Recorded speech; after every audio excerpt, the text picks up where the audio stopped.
আসসালামু আলাইকুম, ফারহানা জামান টিউলিপ স্বাগত জানাচ্ছি এনটিভির সন্ধ্যার খবরে।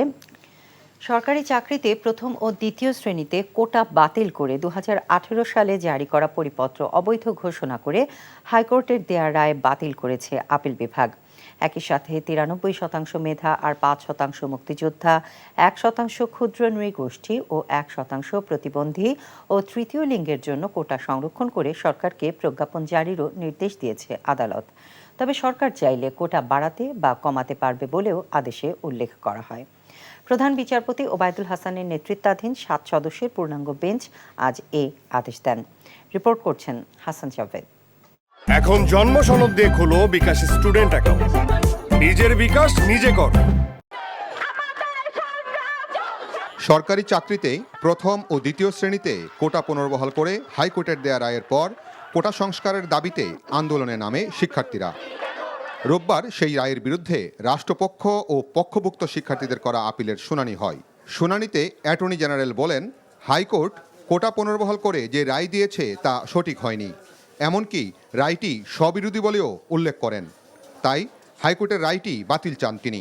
শুনানিতে পক্ষভুক্ত শিক্ষার্থীদের আইনজীবী সহ 8 আইনজীবী বলেন, কোটা সংস্কারের বিষয়টি সরকারের নীতি নির্ধারণী বিষয়, এখানে হাইকোর্ট কোনো হস্তক্ষেপ করতে পারে না, একমাত্র আপিল বিভাগের সেই এখতিয়ার রয়েছে। শুনানি শেষে হাইকোর্টের রায়টি বাতিল করে আদেশ দেয় আপিল বিভাগ। মেধাতে হবে 93 ভাগ, 5 ভাগ হবে মুক্তিযোদ্ধা, ক্ষুদ্র নৃতাত্ত্বিক জনগোষ্ঠী তাদের হচ্ছে 1 ভাগ, আর প্রতিবন্ধী এবং তৃতীয় লিঙ্গীয় ওদের জন্য হচ্ছে 1 ভাগ। আরেকটি আদেশ দিয়েছেন সাথে সাথে সরকার প্রয়োজনে এই কোটাটা বাতিল পরিবর্তন করার ক্ষমতা রাখবে। যদিও কোটা নির্ধারণের বিষয়টি রাষ্ট্রের পলিসি ম্যাটার বা নীতি নির্ধারণের বিষয়, তথাপিও অত্র আদালত সংবিধানের 104 অনুচ্ছেদের আপনারা জানেন 104-এ আমাদের সুপ্রিম কোর্টের কমপ্লিট জাস্টিস করার ক্ষমতা আছে, অর্থাৎ আইনের বাইরেও যে ওনারা কিছু বলতে পারেন সেটা ন্যায় বিচারের স্বার্থে। আদেশে আপিল বিভাগ আন্দোলনকারী শিক্ষার্থীদের স্ব শিক্ষা প্রতিষ্ঠানে ফিরে যেতে এবং শিক্ষা প্রতিষ্ঠানে শিক্ষার্থীদের জন্য অনুকূল পরিবেশ তৈরি করতে নির্দেশ দেন। এছাড়া আন্দোলনে নিহতদের ন্যায় বিচার নিশ্চিত করতে বিচার বিভাগীয় তদন্ত কমিটিকে সহায়তা করতে নির্দেশ দেয় আদালত। ছাত্রছাত্রীদেরকে আহ্বান জানিয়েছেন তারা যেন ক্লাসে ফিরে যায় এবং শিক্ষার্থী যারা রয়েছে তারা যেন আদালতের প্রতি সম্মান রেখে, তাদের এই আন্দোলন থেকে আদালতের আদেশের প্রতি সম্মান রেখে তারা তাদের আন্দোলন থেকে সরে যায় এবং আজকেই যেন ঘোষণা দেয় যে তারা আর এই আন্দোলনের সাথে নেই, এবং যে ক্ষয়ক্ষতিগুলি হয়েছে, প্রাণ ঝরে পড়েছে, এই জন্য অ্যাপিলেট ডিভিশন দুঃখ প্রকাশ করেছেন। আপিল বিভাগের আদেশে সবাই ন্যায় বিচার পেয়েছেন বলেও মনে করেন আইনজীবীরা। এখন আন্দোলনের কোনো যৌক্তিকতা নেই বলেও মনে করেন তারা। আন্দোলনকারীদের সাথে আলোচনা করে অচলাবস্থা নিরসনেরও পরামর্শ তাদের। যারা আন্দোলন করছে তারা নিজেরাও বলছে তারা কোটা বাতিল চায় না, তারা সংস্কার চায়। তাই এখানে আদালত যে সংস্কার করে দিয়েছে, আমি মনে করি দেশের একজন আইনজীবী হিসাবে যে সাধারণ ছাত্ররা যে দাবি করেছে সেটার সাথে এটার যথেষ্ট সম্পৃক্ততা আছে। 2018 সালে যখন কোটা সিস্টেম বাতিল করে দেওয়া হলো তখন এটা সরকারি সিদ্ধান্ত ছিল। সরকার যে সিদ্ধান্ত দেয় সেটাই চূড়ান্ত। এই চূড়ান্ত সিদ্ধান্তের উপর কোর্টের কোনো এখতিয়ার নাই কোনো রকম ইন্টারফেয়ার করার। খারিজ করার পরে ওনারা যে অবজারভেশনটা দিয়েছে ফর কমপ্লিট জাস্টিস, এটা একটা হয়তো বিশেষ পরিস্থিতির কারণে দিয়েছে, কিন্তু সাধারণত আদালতের সামনে যখন কোনো কিছু পেন্ডিং থাকে তখনই এটা দিতে পারে, কিন্তু এখন যে খারিজ করে দিয়েছে আদালতের সামনে কোনো কিছু পেন্ডিং নাই। কোটা বাতিল করে 2018 সালের জারি করা পরিপত্র অবৈধ ঘোষণা করে গত 5 জুন রায় দেয় হাইকোর্ট। এরপর এই রায় বাতিল চেয়ে আবেদন করে রাষ্ট্রপক্ষ। কোটার যৌক্তিক সংস্কারের দাবিতে শিক্ষার্থীদের আন্দোলন যা গড়ায় সহিংসতায়। শেষ পর্যন্ত আন্দোলনকারীরা 5% সর্বোচ্চ কোটা রাখার পক্ষে তাদের মতামত দেন। আপিল বিভাগ হাইকোর্টের দেয়া রায়টি বাতিল করে সর্বোচ্চ 7% কোটা রাখার পক্ষে তাদের মতামত দেন। এর ফলে যে যৌক্তিক সংস্কারের কথা বলা হয়েছিল সেটিরই প্রতিফলন ঘটেছে বলে মনে করছেন আইনজ্ঞরা, আর যার মাধ্যমে এই আন্দোলন সংগ্রামের একটি পরিসমাপ্তি ঘটবে এমনটাই মনে করছেন তারা। Hasan Javed, NTV news, Bangladesh supreme court, Dhaka. এখন জন্ম সনদ দিয়ে খোলো বিকাশ স্টুডেন্ট অ্যাকাউন্ট। নিজের বিকাশ নিজে কর। সরকারি চাকরিতে কোটা সংস্কার নিয়ে উচ্চ আদালতের রায় অনুযায়ী পরিপত্র মঙ্গলবার জারি হতে পারে বলে জানিয়েছেন আইনমন্ত্রী আনিসুল হক। আপাতত আদালতের রায়ের বাইরে যাবার সুযোগ নেই, তবে পরে সংস্কারের প্রয়োজন হলে সরকার করতে পারবে বলেও জানান তিনি। বিকেলে এক সংবাদ সম্মেলনে এসব বলেন আইনমন্ত্রী। আর যথাসময়ে শিক্ষা প্রতিষ্ঠান খুলে দেওয়া হবে ও শিক্ষার্থীরা কেউ আইনি হয়রানির শিকার হবেন না বলে জানান শিক্ষামন্ত্রী। রিপোর্ট করছেন রকুনউদ্দিন। সরকারি চাকুরিতে কোটা সংস্কার নিয়ে উচ্চ আদালতের রায়ের পর এ বিষয়ে ব্যাখ্যা তুলে ধরতে রোববার বিকেলে নিজ বাসায় সংবাদ সম্মেলন করেন আইনমন্ত্রী। বলেন, রায় অনুযায়ী শুধু মুক্তিযোদ্ধার সন্তানরাই কোটা সুবিধা পাবেন। আর সরকারি ছুটি শেষে মঙ্গলবার এ বিষয়ে পরিপত্র জারি হতে পারে। আমরা মনে করি যে আপিল বিভাগের এই রায়টা অত্যন্ত বিচক্ষণ একটা রায় হয়েছে। সেটার ব্যাপারে পরিপত্র জারি খুব তাড়াতাড়ি হলেও মঙ্গলবারে নাগাদ হতে পারে। নারী কোটাও থাকবে না, জেলা কোটাও থাকবে না। ভবিষ্যতে যদি এটা পরিবর্তন করতে হয় কোনো সময় প্রয়োজনে, তখন যেন এই রায়টা একটা প্রতিবন্ধকতা হিসাবে কাজ না করে, সেই জন্যই ওনারা ওই কথাটা বলেছেন যে এটা যেহেতু আমরা এই রায়টা দিয়েছি, কিন্তু ভবিষ্যতে যদি এটা বাতিল করার প্রয়োজন হয়, সংস্কার করার প্রয়োজন হয়, তাহলে পরে সেটা সরকার করতে পারবে। কেন করতে পারবে? বিকজ এইটা ব্যাপারটা হচ্ছে এটা একটা নীতি নির্ধারণী ব্যাপার। সংবাদ সম্মেলনে উপস্থিত শিক্ষামন্ত্রীর কাছে প্রশ্ন ছিল শিক্ষা প্রতিষ্ঠান খুলে দেবার সময় ও পরিবেশ নিয়ে। আমরা পরিস্থিতিটা পর্যবেক্ষণ করে যখন আমাদের স্বরাষ্ট্র মন্ত্রণালয় থেকে কারফিউ সংক্রান্ত যখন বিধিনিষেধ সমূহ শিথিল করা হবে, পরিস্থিতি বিবেচনায় শিক্ষার্থীদের নিরাপত্তার কথা ভেবে অবশ্যই শিক্ষা প্রতিষ্ঠানগুলো যথাসময়ে সেটা খুলে দেওয়া হবে। শিক্ষার্থীদের আইনি বা অন্যান্য ধরনের হয়রানির বিষয়টি সেটা শান্তিপূর্ণভাবে যারা এই আন্দোলনে ছিল তাদের সেই ক্ষেত্রে এটি নিয়ে কোনো ভাবার বিষয় নেই। আমরা অবশ্যই আমাদের পক্ষ থেকে যাতে করে কোনো প্রশাসনিক বা আইনি হয়রানির যে সেই জায়গাটা সৃষ্টি না হয় সেটার জন্য আমরা অবশ্যই সচেষ্ট আছি। শিক্ষার্থীদের আন্দোলন চলাকালে হতাহতের শিকার সবার জন্য প্রয়োজনীয় সহযোগিতা করা হবে বলে জানান তথ্য প্রতিমন্ত্রী। শিক্ষার্থীদের দাবির সাথে সরকারের অবস্থানে কোনো পার্থক্য কখনোই ছিল না, সবসময় একই জায়গায় ছিল। এখানে কিন্তু তিনটা পক্ষ, সরকার, শিক্ষার্থী আর হচ্ছে সন্ত্রাসী। কাজে সরকারের শক্ত যে পদক্ষেপ, সেই পদক্ষেপ হবে সন্ত্রাসের এগেনস্টে। পৃথিবীর যে কোনো উন্নত গণতন্ত্র যা করতো আমরা তাই করছি। আর কোমলমতি শিক্ষার্থীদের সাথে আমরা শান্তিপূর্ণভাবে সমাধান করছি। এ সময় সাংবাদিকদের প্রশ্ন ছিল চলমান কারফিউ তুলে নেবার বিষয়ে সরকারের সিদ্ধান্ত কি। জনগণের স্বস্তি যখন ফিরবে তখনই কারফিউ তুলে দেওয়া হবে। রকুনউদ্দিন, NTV নিউজ, ঢাকা। এদিকে দ্বিতীয় দিনের মতো দেশব্যাপী কারফিউ চলছে। আইনশৃঙ্খলা বাহিনীর প্রধানদের সাথে বৈঠকের পর স্বরাষ্ট্রমন্ত্রী অনির্দিষ্টকালের জন্য কারফিউয়ের ঘোষণা দেন। আজ বিকেল ৩টা থেকে 5টা পর্যন্ত কারফিউ শিথিল থাকে। এদিকে রাজধানীর বিভিন্ন গুরুত্বপূর্ণ পয়েন্টে নিয়মিত আইনশৃঙ্খলা বাহিনীর পাশাপাশি সেনা সদস্যরা টহল দিচ্ছেন। রাজধানীর সড়কগুলোতে প্রায় প্রত্যেককে জিজ্ঞাসার মুখে পড়তে হচ্ছে। কোনো ধরনের সন্দেহজনক মনে হলেই তল্লাশি করা হচ্ছে। যেসব রাস্তায় সামান্যতম ঝুঁকি রয়েছে সেসব রাস্তা এড়িয়ে চলার পরামর্শ দেওয়া হচ্ছে।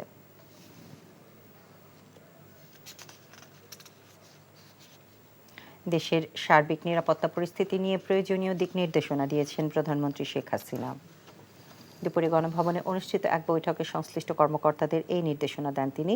প্রধানমন্ত্রীর নিরাপত্তা উপদেষ্টা, মন্ত্রিপরিষদ সচিব, 3 বাহিনী প্রধান, সশস্ত্র বাহিনীর প্রিন্সিপাল স্টাফ অফিসার ছাড়াও প্রধানমন্ত্রী সামরিক সচিব এবং স্পেশাল সিকিউরিটি ফোর্স SSF মহাপরিচালক বৈঠকে যোগ দেন। প্রধানমন্ত্রী এ সময় তাদের কাছ থেকে দেশের সার্বিক নিরাপত্তা পরিস্থিতি সম্পর্কে অবহিত হন। যে কোনো মূল্যে আইনশৃঙ্খলা পরিস্থিতি দ্রুত নিয়ন্ত্রণে এনে জনজীবন স্বাভাবিক করার বিষয়ে তাদেরকে প্রয়োজনীয় দিক নির্দেশনা দেন প্রধানমন্ত্রী।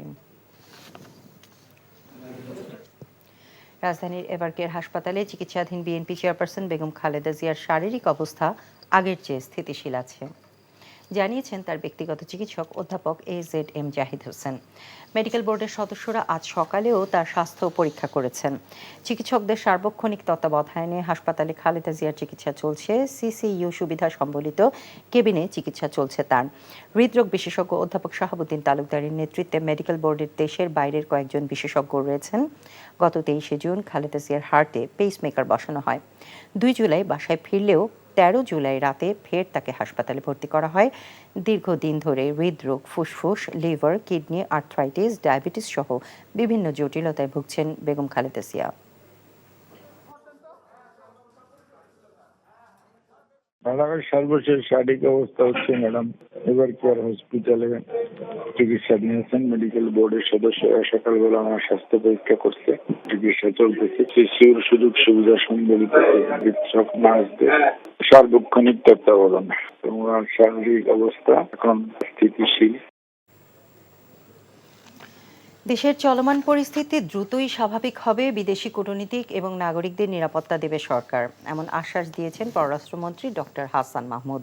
রাজধানীর রাষ্ট্রীয় অতিথি ভবন যমুনায় বিকেলে উপস্থিত হন যুক্তরাষ্ট্র, চীন, ভারত, রাশিয়া, জাতিসংঘের সংস্থাসমূহ, ঢাকায় নিযুক্ত প্রায় সব দেশের রাষ্ট্রদূত। সেখানে বর্তমান পরিস্থিতি সম্পর্কে তাদের অবগত করেন হাসান মাহমুদ। কয়েকদিন ইন্টারনেট সেবা বন্ধ থাকায় পররাষ্ট্রমন্ত্রী দুঃখ প্রকাশ করে জানান, সরকার এই সেবা পুনরায় চালু করতে সব রকম চেষ্টা চালাচ্ছে। শিক্ষার্থীদের কোটা আন্দোলনকে পুঁজি করে বিএনপি জামাত দেশকে অস্থিতিশীল করেছে এমন অভিযোগ করে তিনি কূটনীতিকদের জানান, পরিস্থিতি শান্ত করতে আইনশৃঙ্খলা বাহিনী সর্বোচ্চ চেষ্টা করে যাচ্ছে। So this is anti-state elements led by BNP Jamaat and has been carried out. So we shall provide you, if you want, we can bring you to the sites where the damage or vandalism and arson attack has been carried out. সরকার নিজেদেরকে রক্ষার জন্য সন্ত্রাস ও সহিংসতার দায় বিরোধী দলের উপর চাপাচ্ছে বলে অভিযোগ করেছেন বিএনপি মহাসচিব মির্জা ফখরুল ইসলাম আলমগীর। মিথ্যাচারে বিভ্রান্ত না হতে দেশবাসীর প্রতি আহ্বান জানিয়েছেন তিনি। দমনপীড়ন বন্ধ ও অবিলম্বে কারফিউ প্রত্যাহারের দাবিও জানিয়েছেন মির্জা ফখরুল। অভিযোগ করেছেন, নেতাকর্মীদের বিভ্রান্ত করতে খালেদা জিয়াকে নিয়ে গুজব ছড়ানো হচ্ছে। গুলশান কার্যালয়ে সংবাদ সম্মেলনে এসব বলেন তিনি। ইমরুল হাসানের রিপোর্ট। বিএনপির মহাসচিব বলেন, কোটা সংস্কারে শিক্ষার্থীদের দাবিকে আলোচনার মাধ্যমে সমাধান না করে শক্তি প্রয়োগের কারণে ভয়াবহ পরিস্থিতির সৃষ্টি হয়েছে। তার অভিযোগ, ছাত্র আন্দোলনকে উস্কে দিয়েছে সরকারই। অসংখ্য ছাত্র জনতাকে হত্যা করার পাশাপাশি কাউকে কাউকে গুম করার অভিযোগও করেন তিনি। সরকার নিজেই সরকারি ছাত্র সংগঠন ছাত্রলীগকে ছাত্র আন্দোলনকারীদের প্রতিপক্ষ বানিয়ে লেলিয়ে দিয়েছে নিরীহ ছাত্রদের উপর সকল শিক্ষা প্রতিষ্ঠানে। আওয়ামী লীগের সাধারণ সম্পাদক সরকারের অন্যতম নীতি নির্ধারক ওবায়দুল কাদের সাহেব নিজেই ছাত্রলীগ যুবলীগকে নির্দেশ দিয়েছিলেন ছাত্র আন্দোলন প্রতিহত করার জন্য। তিনি যে ভাষা ব্যবহার করেছিলেন তা ছিল এই নিরীহ আন্দোলনকে সহিংসতায় পরিণত করবার সহিংস যাত্রাবিন্দু। স্বতঃস্ফূর্ত আন্দোলনের ভয়ে ইন্টারনেট শাটডাউন করা হয়েছে বলে অভিযোগ করেন মির্জা ফখরুল। তার অভিযোগ, রাষ্ট্রীয় মদতে সহিংসতা চলছে। বৈষম্য বিরোধী ছাত্র আন্দোলনের কয়েকজন নেতাকে গ্রেফতার করে তাদেরকে দিয়ে জোর করে সাজানো বক্তব্য গণমাধ্যমে প্রচার করা হয়েছে বলে আমরা খবর পেয়েছি। উদরপিণ্ডি বুধর ঘাড়ে চাপানোর লক্ষ্যে সরকার নিজেদেরকে রক্ষা করতে বিরোধী দলের উপরে দোষ চাপাচ্ছে। যেই মিথ্যাচারে কেউ আপনারা বিভ্রান্ত হবেন না। দেশকে যদি বাঁচাতে চান, দেশকে যদি ভালোবাসেন, ছাত্ররা যেভাবে অকাতরে প্রাণ দিয়েছে, মানুষ যেভাবে অকাতরে প্রাণ দিয়েছে, আপনারা সবাই উঠে দাঁড়ান, সোচ্চার হন, দেশকে জাতিকে রক্ষা করুন। এই সরকার যেভাবে দেশকে যে জায়গায় নিয়ে চলে গেছে, আমরা আগে অনেকবার বলেছি, যতদিন যাবে ততই দেশের অবস্থা আরও খারাপ থেকে খারাপ হতে হবে। এই ন্যায্য আন্দোলনে ছাত্রদের পাশে জাতীয় ঐক্যের ভিত্তিতে লাগাতারভাবে থাকার জন্য দেশবাসীকে আহ্বান জানাচ্ছি। বিএনপির মহাসচিব বলেন, উদ্দেশ্যমূলকভাবে বেগম খালেদা জিয়াকে নিয়ে গুজব ছড়ানো হচ্ছে। দলীয় নেতাকর্মীদেরকে বিভ্রান্ত করার জন্য গুজব ছড়ানো হচ্ছে। ম্যাডাম আলহামদুলিল্লাহ তিনি এবার কেয়ার হসপিটালে আছেন, চিকিৎসাধীন আছেন, এখন আইসিইউতে আছেন, কিন্তু ভালো আছেন। নেতাকর্মীদের গ্রেফতারে বিএনপি আতঙ্কিত নয় বলেও দাবি করেন তিনি। Imrul Hasan, NTV news, Dhaka. Internet সেবা বিঘ্নিত হওয়ায় চরম ভোগান্তিতে পড়েছেন প্রিপেইড মিটার ব্যবহারকারী দেশের 2,40,00,000 বিদ্যুৎ গ্রাহক। সময়মতো রিচার্জ করতে না পারায় বিদ্যুৎহীন হয়ে পড়েছেন অনেকেই। রিচার্জ সেন্টারগুলোতে দাঁড়িয়ে থাকতে হচ্ছে ঘন্টার পর ঘন্টা। ইন্টারনেট ছাড়া হাতে হাতে রিচার্জ করতে সময় লাগবে, তবে এমার্জেন্সি ব্যালেন্স বাড়িয়ে দেওয়ার চেষ্টা করা হচ্ছে বলে জানিয়েছেন সংশ্লিষ্ট প্রতিমন্ত্রী। রুকনুদ্দিনের আরেকটি রিপোর্ট। কারফিউয়ের ভেতরেও মানুষের দীর্ঘ সারি বিদ্যুতের প্রিপেইড কার্ড রিচার্জের। রোববার দুপুর পেরিয়েও রাজধানীর তেজগাঁওয়ের একটি প্রিপেইড মিটার রিচার্জ কেন্দ্রের অবস্থা ছিল ঠিক এমন। শিক্ষার্থীদের আন্দোলন ঘিরে সহিংসতায় ইন্টারনেট সেবা বন্ধ হয়ে যাওয়ায় বিপাকে পড়েছেন তারা। কার্ড রিচার্জ করতে না পেরে বিদ্যুৎহীন হয়ে পড়েছেন অনেকের আবার ইমার্জেন্সি ব্যালেন্সও শেষ। এখানে এসে মনে হচ্ছে যে অবস্থা, এটা যদি সুষ্ঠুভাবে পরিচালনা করে তাহলে এই সমস্যা, এই যে এতগুলো লোক আমরা দাঁড়ায় আছি, এই সময়টা লাগতো না। মিটারের টাকা চলে গেছে, টাকা নাই, এখন আমার অন্ধকার। এই প্রিপেড কার্ডের দরকার নাই, বিল সিস্টেম আগের বিল যেটা ছিল সেটাই এটা। আমরা ইমার্জেন্সি কার্ড পাঞ্চ করছি, লোন দেওয়া হয় না। লোন দিয়ে 2 দিন চালানো হয়েছে, এখন অনেক কষ্ট, সেজন্য আসছি। ইন্টারনেট সেবা বন্ধ হয় একবারে এত মানুষের কার্ড হাতে হাতে রিচার্জ করা কঠিন বলে জানিয়েছেন সংশ্লিষ্ট কর্তৃপক্ষ। এটা আমি 2000 গ্রাহক আসে, তাহলে স্পেস তুলনা করলে সেটা কিন্তু ওভার হয়ে যাবে, সেই জন্য। কিন্তু যতজনই আসুক আপনারা কি সেটা দেওয়া? হ্যাঁ, আমরা 100% দিতেছি, কোনো গ্রাহকটাকে আমরা করতেছি না। বিকেলে রাজধানীর বনানীর একটি রিচার্জ সেন্টারে এসে ভুক্তভোগী মানুষের ক্ষোভের মাঝে পড়েন সংশ্লিষ্ট প্রতিমন্ত্রী। বলেন, ইন্টারনেট সেবা বন্ধ হয় 2,40,00,000 প্রিপেইড মিটার ব্যবহারকারী গ্রাহকের ভোগান্তি কমাতে 24 ঘন্টায় খোলা রাখা হবে সংশ্লিষ্ট কেন্দ্রগুলো। প্রায় 6 থেকে 7 কোটি মানুষের এখন একটা দুর্দশার মধ্যে পড়ে গেছে, তারা বিদ্যুতের কানেকশনটা পাচ্ছে না।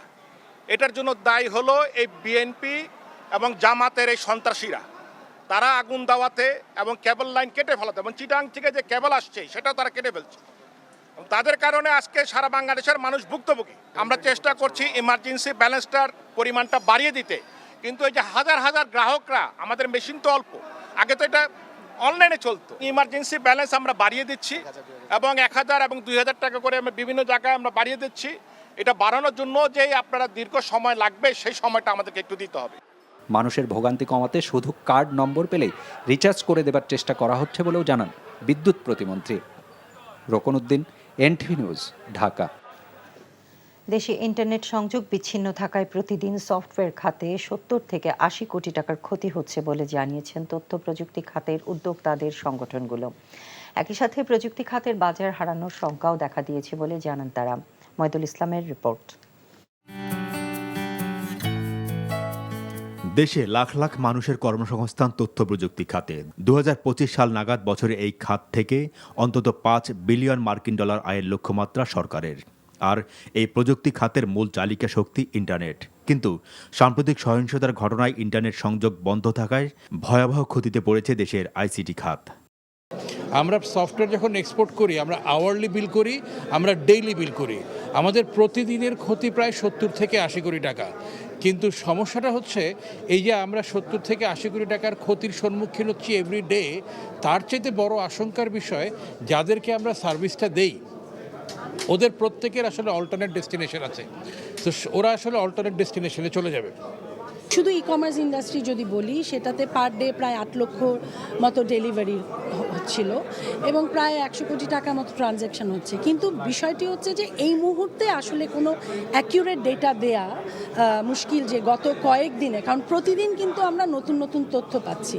ফাইবার অপটিক এবং বিটিসিএল ছাড়া বঙ্গবন্ধু স্যাটেলাইট 1-এ যে ব্যান্ডউইথ আছে তা দিয়ে দেশের তথ্য প্রযুক্তি খাতের এই বিপুল পরিমাণ ব্যান্ডউইথ চাহিদা পূরণ করা সম্ভব না বলেও জানান প্রযুক্তি খাতের উদ্যোক্তারা। সাবমেরিন এবং আইটিসির ব্যান্ডউইথ ছাড়া আইএসপিদের আর কোনো ব্যান্ডউইথ নেওয়ার কোনো সুযোগ নেই।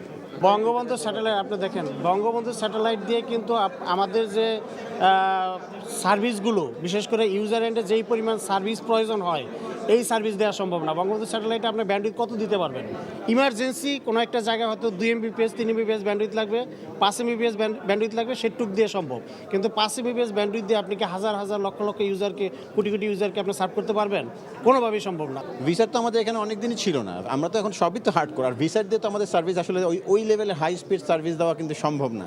ভিসার দিয়ে আসলে হয়তো ইমার্জেন্সি কিছু দেওয়া যেতে পারে স্বল্প সময়ের জন্য, কিন্তু লং টার্মের জন্য কিন্তু আপনি ভিসার ব্যবহার করতে পারবেন এবং কস্টলি। ভিসার ইজ ভেরি কস্টলি। দেশের তথ্য প্রযুক্তি খাত সার্বক্ষণিক সচল রাখতে ভবিষ্যতে ইন্টারনেট সঞ্চালনের জন্য বিকল্প ব্যবস্থাপনার উপর গুরুত্ব আরোপ করেন তথ্য প্রযুক্তি খাতের উদ্যোক্তারা।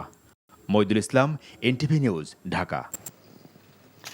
দেশের বিভিন্ন স্থানে ডেটা সেন্টার সহ অন্তত 40টি ডিজিটাল অবকাঠামো ক্ষতিগ্রস্ত হয়েছে বলে জানিয়েছেন ডাক, টেলিযোগাযোগ ও তথ্য প্রযুক্তি প্রতিমন্ত্রী জুনায়েদ আহমেদ পলক। আর ক্ষতিগ্রস্ত ইন্টারনেট সঞ্চালন লাইনগুলো মেরামত করে যত দ্রুত সম্ভব দেশে ইন্টারনেট সেবা প্রদান করা হবে বলেও জানান তিনি। বিকেলে বিটিআরসি ভবনে এক বৈঠক শেষে এসব কথা বলেন তিনি। তো আমরা চেষ্টা করছি যে কত দ্রুত এটা পুনঃস্থাপন করা যায় এবং জরুরি ভিত্তিতে জরুরি সেবা আমাদের কিভাবে পুনঃস্থাপন করা যায়, তার জন্য আমরা আসলে সকলের পরামর্শ আমরা গ্রহণ করেছি। সে অনুযায়ী আমরা সিদ্ধান্তগুলো আমরা নিয়েছি যে আমরা চেষ্টা করছি যত দ্রুত সম্ভব ইন্টারনেটটাকে, টেলিযোগাযোগটাকে পুনঃস্থাপন করা।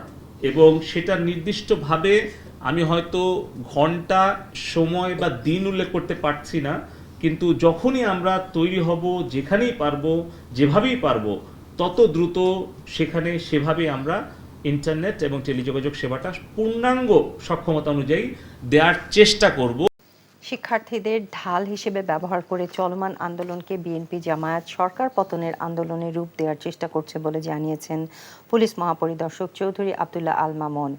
রাজারবাগ পুলিশ হাসপাতালে চিকিৎসাধীন আহত পুলিশ সদস্যদের দেখতে গিয়ে তিনি এসব কথা বলেন। আইনশৃঙ্খলা বাহিনীর সর্বোচ্চ ত্যাগ স্বীকার করে বিএনপি জামায়াতের ষড়যন্ত্র প্রতিহত করবে বলে জানান তিনি। পুলিশ মহাপরিদর্শক বলেন, সব ক্ষেত্রে দেশের ধারাবাহিক উন্নয়নে স্বাধীনতা বিরোধী একটি মহল খুবই ঈর্ষাকাতর হয়ে সরকারি গুরুত্বপূর্ণ স্থাপনা ধ্বংসে মেতে উঠেছে। রামপুরা বিটিভি ভবন, expressway, toll plaza, metro rail station, BRTA, সেতু ভবন, সিটি কর্পোরেশন, জেলখানা সহ বিভিন্ন গুরুত্বপূর্ণ স্থাপনায় পরিকল্পিতভাবে হামলা করে দেশকে পিছিয়ে দেওয়া এই মহলের উদ্দেশ্য বলে জানান আইজিপি। সাধারণ ছাত্রদের ঢাল হিসাবে ব্যবহার করে কারা এই নারকীয় ধ্বংসযজ্ঞ চালিয়েছে তা জাতির কাছে সুস্পষ্ট। বিএনপি জামাত চক্র এই দেশবিরোধী জঘন্য তাণ্ডবলীলা চালিয়েছে যা দিবালুকের মতো স্পষ্ট। যারা এ ধরনের ধ্বংসযজ্ঞ চালিয়েছে তাদেরকে আইনের আওতায় এনে নিয়ে আসতে আমরা কাজ করছি এবং তাদের বিরুদ্ধে কঠোর আইনানুগ ব্যবস্থা গ্রহণ করা হবে। Saudi airlines, US Bangla, Bangladesh বিমান সহ 1200-র বেশি যাত্রীর ফ্লাইট সময় মতো না হওয়ায় চরম ভোগান্তিতে তারা। প্রবাসীদের ভোগান্তি কমাতে হাজি ক্যাম্প ও এয়ারপোর্টে সুবিধা এবং ভিসার মেয়াদ বাড়াতে কাজ করা হচ্ছে বলে জানিয়েছেন প্রবাসী কল্যাণমন্ত্রী এবং হযরত শাহজালাল আন্তর্জাতিক বিমানবন্দরের নির্বাহী পরিচালক। নিয়ামুল আজিজ সাদিকের রিপোর্ট। 10 থেকে 20 ঘন্টা আগে দ্বিগুণ ভাড়া দিয়ে এয়ারপোর্টে এসে বসে আছেন অসংখ্য যাত্রী। কারফিউর কারণে আগে এসেও নির্ধারিত ফ্লাইট না পেয়ে বসে আছেন ঘন্টার পর ঘন্টা। রাস্তার জাম দেখে পরিস্থিতি খারাপ দেখে আগে আইসা রয়েছি। যখন কারফিউ শিথিল ছিল 3টা থেকে 5টা, তার মধ্যে আমি চলে আসি। আমরা আসছি গতকালকে রাত্রে 11টার দিকে আসছি। আমার লোক কয়েকজন হয়তো গেছে, আমরা এখন কি করবো, এখন বাইরে যাওয়া তো সম্ভব না। ওয়েটিং এ আছি, দেখি কি করা যায়, লাস্ট পর্যন্ত কি নিউজ আসে। সৌদি এয়ারলাইন্স সবচেয়ে বেশি যাত্রী পরিবহনে ব্যর্থ হয়েছে। অন্যদিকে এয়ার আরাবিয়া, ইন্ডিগো, বিমান বাংলাদেশ, ইউএস বাংলারও বিলম্ব আছে কয়েক ঘন্টা। ভিসার মেয়াদ শেষ অনেকের। সকালেও বলছে যে এয়ারপোর্টে সবকিছু দিচ্ছি, এখন বলছে যে বডি কন্টাক্টে যেতে হবে। আমরাকে বলেছে যে 4:40-এর ভিতরে আপনাকে ফ্লাইট হবে, আমরা ওই অনুযায়ী আমরা এখানে আসছি। প্রায়োরিটি ভিত্তিতে যাদের ভিসার মেয়াদ শেষ হওয়ার পূর্বেই তারা যেতে পারবে। এরপরেও আমরা সৌদি এমবেসির সাথে আলাপ করেছি। সৌদি এমবেসির সাথে আমরা আলাপ আলোচনা হচ্ছে, যাদের ভিসা এক্সপায়ার হবে তাদের এক্সটেনশনের ব্যবস্থা করা হবে। শাহজালাল বিমানবন্দরের কর্তৃপক্ষের দাবি, গতকাল বাতিল হওয়া 11টি সহ মোট 154টি ফ্লাইট নির্ধারিত গন্তব্যে যাচ্ছে। ফ্লাইট সব কয়টি ফ্লাইট অপারেশনাল, আসা এবং যাওয়া মিলে। এছাড়া ডোমেস্টিক এয়ারলাইন্সের ফ্লাইটগুলো চলছে এবং কাছাকাছি সময়ের মধ্যেই চলছে। গতকালকে বিভিন্ন কারণে আমরা যেটা জানিয়েছিলাম যে 11টি ফ্লাইট ক্যান্সেল বা ডিলে হয়েছিল, সেসব এয়ারলাইন্সগুলো আজকে সেগুলো অপারেট করছে। আমাদের যে বিমানবন্দরের যে নেটওয়ার্ক কানেক্টিভিটি ফর সিতা এবং যে এয়ারলাইনের যে কানেক্টিভিটিগুলো আছে বোর্ডিং পাস ইস্যু করার জন্য, সে সব কিছুই চালু রয়েছে। সারা দেশে আন্দোলনে অচল অবস্থার কারণে উজবেকিস্তানের 80 জন যাত্রীর অনেকেরই ভিসার মেয়াদ পার হয়েছে। গন্তব্যে যাওয়া নিয়ে অনিশ্চয়তাও কাটেনি। 4 লাখ টাকা জমা দিয়েছে, না আসলে আবার দালাল বলবে যে তোমাদের টাকা ফেরত পাবা না। আমরা তো আসলে কিছু জানতেছি না, আসলে সমস্যা কোথায়। Niamul Aziz Sadiq, NTV news, Dhaka. এই ছিল সন্ধ্যার খবরে। এই খবরের ভিডিও সহ আপডেট জানতে ভিজিট করুন এনটিভি অনলাইন www.ntvbt.com। এছাড়াও এনটিভির জনপ্রিয় সব অনুষ্ঠান ও খবরের আপডেট জানতে ভিজিট করুন আমাদের ইউটিউব ও ভেরিফাইড ফেসবুক পেজে। রাত 10:30টায় রাতের খবর দেখার আমন্ত্রণ রইল। ধন্যবাদ সবাইকে।